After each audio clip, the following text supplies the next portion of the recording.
So the article I'm discussing today is Influencers, the Modern Entrepreneur. I'm going to be doing the directed reading thinking activity. So first I would have students get out their reading journals and tell them we will be coming up with questions we have in regards to the article title, headings, and images. I would have printed out copies of the article for each student.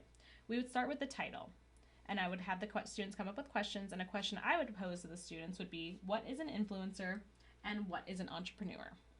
Then we would go over the headings. There are 5 headings throughout this article. Our influencers, entrepreneurs, getting started, building a brand, making money, and driving the economy. So for the first header, a question I would pose to the students would be, can anybody be an entrepreneur? Then I would go to the next question.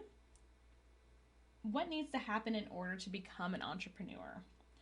Followed by another question for the next heading would be, what kind of brands are most successful for entrepreneurs? Then, how much money can be made if you're a successful entrepreneur? And the last heading I would have, do entrepreneurs really help drive the economy? Then we would go ahead and look over the images.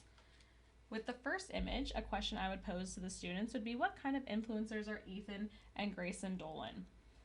The next picture is a picture involving Kylie Jenner, and I would say, with her cosmetic line, how much is she worth? Followed by the last image we have here would be, how much do Lyft and Uber drivers make on average?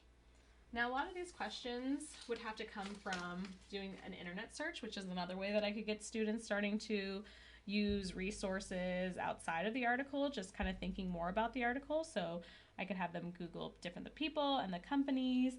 And then afterwards, after we read the article and answered all our questions, we'd have a group discussion where the students could discuss answers to the questions they had and also the ones that I posed after reading the article. Thank you.